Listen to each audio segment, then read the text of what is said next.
Ustaz, saya mau nanya Ustaz, ini kan membahas tentang sifat 20 Allah. Nah, jadi Sifat Allah yang 20. sifat Allah yang 20. Jadi sebenarnya fungsinya itu apa Ustaz? Sedangkan kita sudah meyakini Allah itu ada secara syahadat ya Ustaz. Kan ini seperti mengada-ngada ya Ustaz. Sekarang begini. Nah, ketika kita buka kaji dari sisi Wahabi aja kita bikin. Buka kaji dari sisi Wahabi. Wahabi juga dia harus menambahkan meyakini Allah itu di atas. Padahal udah yakin kita Allah itu ada. Tapi Wahabi menetapkan harus yakin Allah itu di aras, kan gitu. Artinya dari sisi kajian Wahabi saja tak betul juga pemikiran yang seperti ini. Udah. Kenapa harus sifat 20? Sekarang begini, kita ini kan disuruh mengenal Allah. Fa'lam annahu la ilaha illallah. Ketahuilah bahwa sesungguhnya tiada ilah, tiada Tuhan kecuali Allah. Kan begitu? Tiada Tuhan kecuali Allah. Allah bilang fa'lam, ketahuilah. Berarti kan harus kita kenali. Nah, maka di sini saya buat ya, dari awal ini aja lah ini supaya enak. Tolong arahkan ke sana biar enak. Jadi ketika kita harus mengenal Allah, di zoom yang jelas. Ketika kita harus mengenal Allah, mengapa yang kita kaji sifatnya? Bukankah seharusnya kita langsung mengkaji diri Allah itu saja? Itu pertanyaan saya buat di sini. Maka jawabannya, ketika Anda diperintahkan untuk mencari seseorang yang belum pernah Anda lihat, belum pernah Anda ketahui, apakah Anda terlebih dahulu mempelajari ciri-cirinya? Tentu kita jawab ya. Kalau Anda berkata iya, maka kami katakan dari ciri-ciri itulah Anda akan mengenalnya. Setuju? Setuju ya? Nah, udah, lanjut kita. Dari mana kita tahu Allah itu ada sedangkan kita tidak melihatnya? Bisa ya? Bisa dipahami? Bisa. Maka jawabannya, meyakini sesuatu tidaklah ya, yang tidak terlihat bukanlah perkara yang sulit. Dari mana Anda Anda tahu seseorang itu ada rohnya, sedangkan Anda tidak pernah melihat roh, kan begitu? Kita bikin banding. Yes. Maka kalau dijawab, saya tahu dari napasnya dan gerak badannya. Kita tanya lagi, apakah napas dan gerak badan itu roh? Tentu jawabannya tidak. Kenapa Anda yakin seseorang itu ada rohnya? Karena dia masih hidup, kan gitu jawabannya. Yes. Kalau begitu jawabannya kita katakan masih berputar-putar menjelaskan roh itu dengan tanda, kan? Yes. Berarti kan dengan tanda. Karena apa? Kenapa Anda tidak berkata langsung tentang roh itu sendiri? Terakhir jawabannya apa? Ya memang begitu adanya. Kalau soal roh yang seperti ini saja Anda kenali melalui sifatnya, mengapa Anda tidak menerima tentang Allah melalui sifatnya pula? Bisa ya? Bisa diterima. Nah, timbul pertanyaan, kenapa kita harus mengkaji sifat 20? Jawabnya, dalam sehari semalam kita diwajibkan untuk beribadah, untuk menyembah Allah. Nah, pertanyaannya, apakah Allah itu ada? Bukan hanya itu, bukan dari situ aja kita berangkat. Kita ini kan diwajibkan berdakwah, kan? Kita disuruh berdakwah kepada orang kafir. Kita ajak orang kafir menyembah Allah. Kalaulah orang kafir bertanya, apakah Allah itu ada? Kita jawab apa? Ada. Iya. Nah, yang jadi masalah, orang-orang di luar sana mengkaji, hasil kajian mereka menolak sifat 20. Katanya itu tidak benar. Bicara tauhid cukup rububiyah uluhiyah saja. Cobalah, mari kita berpikir kita dengan jernih ya. Kalaulah misalnya, kau siapa namamu? Hendra Ustaz. Hendra, kau berdakwah kepada kafir. Kau bilang, hei orang kafir, marilah kita menyembah Allah. Lalu orang kafir bertanya, Allah itu apakah ada? Kau jawab apa? Ada. Kau jawab ada. Udah. Nah, rumus yang mengatakan sifat 20 ini, yang pertama kali dari sifat Allah yang dibahas sifat apa? Wujud. Wujud itu artinya apa? Ada. Ada. Kalaulah orang kafir bertanya adanya sejak kapan, mesti dijawab nggak? Mesti. Jawabannya apa? Allah qidam, sedia. Kalau orang kafir nanya lagi sedianya sampai kapan, kita juga harus jawab Allah baqa. Nah, semua orang yang berdakwah tentang Allah akan jawab tiga ini. Wujud, qidam, baqa. Jadi kalaulah sifat 20 ini ditiadakan, ketika orang kafir bertanya apakah Allah ada, cukup dengan jawaban, oh Allah itu rububiyah gitu. Disinilah lengkapnya belajar sifat 20. Mari kita jelaskan secara detail ya. Nah, kita beribadah kepada Allah. Pertanyaannya apakah Allah itu ada? Maka sifat yang pertama jawabannya Allah itu wujud. Artinya ada Allah Ta'ala. Mustahil Allah itu adam. Artinya tidak ada Allah Ta'ala. Orang bertanya lagi, kalau ada ya, kalau memang Allah itu ada, dalilnya mana? Maka jawabannya inilah dia. Qul marrabbus samawati wal ardi qulillah. Qul afattakhastum min dunihi awliya. Katakanlah Allah adalah pencipta segala sesuatu. Dia adalah Tuhan yang Maha Esa, lagi Maha Perkasa.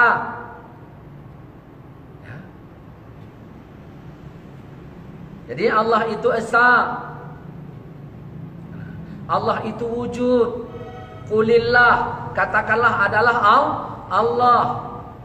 Jadi, nah, dari ayat ini tahu kita bahwa sesungguhnya Allah itu ada. Karena ada kalimat qulillah, katakanlah Allah.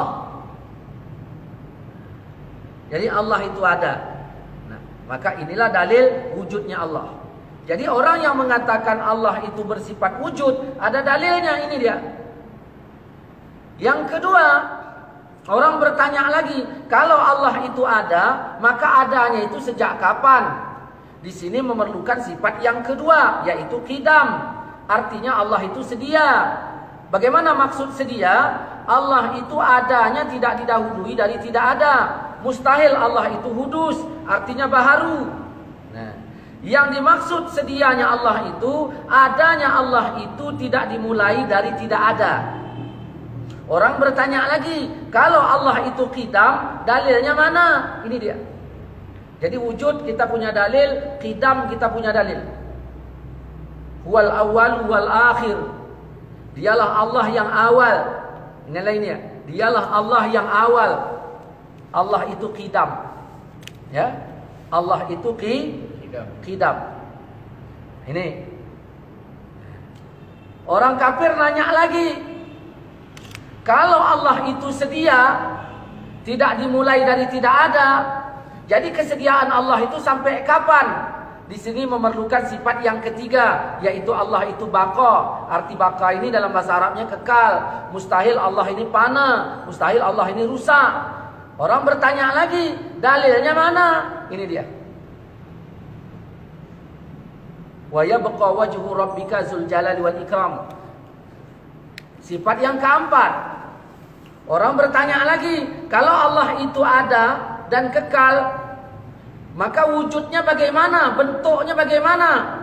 Maka di sini keluarlah sifat yang ketiga, mukhalafatuhu lil hawadis. Allah tidak serupa dengan yang baharu, tidak serupa dengan ciptaannya. Mustahil Allah itu serupa, menyerupai makhluknya. Dalilnya mana? Ini dia, laisa kamitslihi. Allah tidak serupa.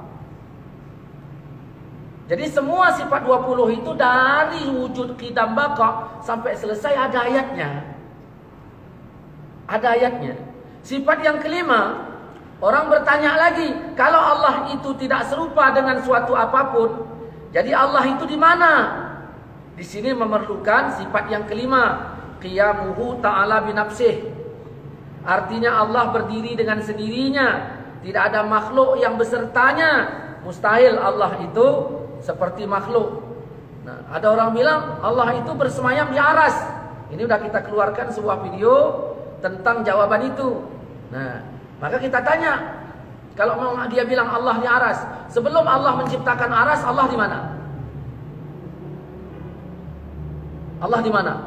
Katakanlah Allah berada di satu tempat. Setelah Allah menciptakan aras, sekarang Allah berada di atas aras. Berarti Allah berpindah. Berpindah itu sifat siapa? Manusia. Sifat manusia, sifat makhluk. Nah, di sini nggak cocoknya. Tapi ada ayatnya. Nah, itu udah kita bahas. Apakah Allah di atas aras? Sudah kita bahas. Jadi kita nggak bahas lagi di sini. Nah, barang siapa yang berjihad, maka sesungguhnya jihadnya itu adalah untuk dirinya sendiri. Sesungguhnya Allah benar-benar maha kaya, tidak memerlukan sesuatu, maksudnya dari semesta alam ini. Allah maha kaya dari seluruh alam. Allah tidak membutuhkan alam ini. Maka kita tanya, aras itu alam nggak? Alam. Allah tidak membutuhkan alam itu. Kalau Allah bersemayam di atas alam, di atas aras, berarti Allah membutuhkan. Nah, membutuhkan tempat. Baru kita tanya, sejak kapan Allah itu di atas aras? Sejak dia menciptakan aras. Sebelumnya di mana? Oh, sebelumnya tidak di situ. Berarti Allah berpindah. Nah, di sini kacaunya kalau kita katakan Allah itu bersemayam di atas aras. Nah, itu sudah kita jawab dari video tentang apa itu judulnya? Apakah Allah di atas aras, ya? Terus sifat yang keenam. Orang bertanya lagi, Allah itu jumlahnya berapa? Di sini memerlukan sifat yang keenam, yaitu wahdaniyah. Allah itu tunggal. Maka kalaulah orang yang hanya tauhidnya rububiyah dan uluhiyah saja, pertanyaan-pertanyaan ini diajukan kepada mereka, dia nggak punya jawaban lain kecuali jawaban yang disediakan oleh Asy'ari dan Maturidi. Dia nggak punya jawaban lain. Dah bayangkanlah. Nah, kau ini belajarnya tauhid rububiyah uluhiyah. Orang kafir nanya, kau bilang sifat 20 nggak penting, nggak perlu, cukup rububiyah uluhiyah. Sekarang orang nanya, sayalah nanya, apakah Allah itu ada? Cak jawab. Ada. Apakah Allah itu ada? Ada. Jawabannya ada. Itu yang jawaban kami. Kau bilang nggak penting. Itulah umpamanya. Iya. Saya tanya lagi, sejak kapan Allah ada? Jawabannya apa? Kau bilang qidam kan? Iya. Nah, itu yang kami punya. Saya tanya lagi, sampai kapan Allah ada? Kau bilang baqa kan? Iya. Nah, apakah jawaban-jawaban ini nggak perlu dijawab? Perlu, Ustaz. Perlu. Kalau perlu jawabannya apa? Sifat 20. Sifat 20. Nah, lalu kalau sempatlah jawabannya salah, berarti salah nggak akidahnya? Salah, Ustaz. Ibadah di atas akidah yang salah bagaimana? Salah. Itulah sesatnya kalau sifat kalau cuma rububiyah dan uluhiyah saja. Perlu dipahami, tauhid dibagi 3 itu nggak pernah dibagi Nabi. Kapan Nabi membaginya? Dibagi 3, dibagi rububiyah uluhiyah. Nggak pernah dibagi. Mungkin orang bertanya begini, kenapa sifat Allah dibagi 20? Pernah dengar itu? Kenapa sifat Allah dibagi 20? Kita bukan membagi sifat 20. Sifat Allah yang begitu banyak hanya kita bahas 20. Dari 20 ini saja sudah bisa kita memahami akidah dengan sebaik-baiknya. Gitu. Dalilnya mana kalau Allah itu esa? Qul huwallahu ahad. Katakan Allah itu esa. Kemudian sifat yang ketujuh, orang bertanya lagi. Nah, Allah itu bisanya apa? Di sini memerlukan sifat yang ketujuh, yaitu kudrah. Artinya Allah Maha Kuasa. Dalilnya mana? Innallaha ala kulli syai'in qadir. Nah, kemudian orang bertanya lagi. Allah itu berbuat banyak, ya? Allah berbuat banyak. Banyak yang Allah kerjakan. Allah bikin ini, Allah bikin itu, karena Allah tadi kuasa. Pertanyaannya, yang memerintahkannya itu siapa? Di sini memerlukan sifat yang ke-8. Allah bikin dunia ini bukan ada yang merintah. Allah iradah. Keinginan kehendak dirinya, bukan disuruh orang. Maka selamatlah tudingan kepada Allah. Bahwa Allah bikin dunia ini bukan disuruh. Ya, Allah seorang dirinya, ya, tidak berkawan, tidak beranak, tidak diperanakkan. Terus apalagi misalnya ditanya, sejak kapan? Udah terjawab dari qidam. Sampai kapan? Udah baqa. Allah di mana? Udah terjawab. Qiyamul mukhalafatul lil hawadis. Allah seperti apa? Sudah terjawab mukhalafatul hadis. Allah seperti apa? Sudah disebut Allah di mana? Sudah disebut qiyamuhu ta'ala binafsih. Sudah terjawab semuanya. Andaikan cuma orang belajar sifat rububiyah saja dan uluhiyah, ini pertanyaan nggak terjawab. Kalaupun dia punya jawaban yang diambilnya adalah yang konsep dari Imam Asy'ari dan Maturidi. Kita ini orang disuruh Allah berdakwahnya kepada kafir. Jadi kalau sempat orang kafir bertanya ini, kata Imam Asy'ari dan Maturidi, inilah ini yang kau jawab. Makanya dalam sejarah, saya nggak tahu mungkin ada sejarah yang lain juga. Dalam sejarah Wahabi ini dakwahnya dia kepada orang Muslim. Yang Muslim dia otak-atiknya jadi dia. Kalau orang kita dulu berdakwah kepada kafir, yang kafir disyahadatkannya menjadi Islam. Karena ketika orang kafir bertanya tentang Allah, jawabannya lengkap ada. Kalau mereka enggak, cukup rububiyah uluhiyah saja. Itu pun ternyata dalilnya terbentur dengan dalil-dalil yang lain. Itu.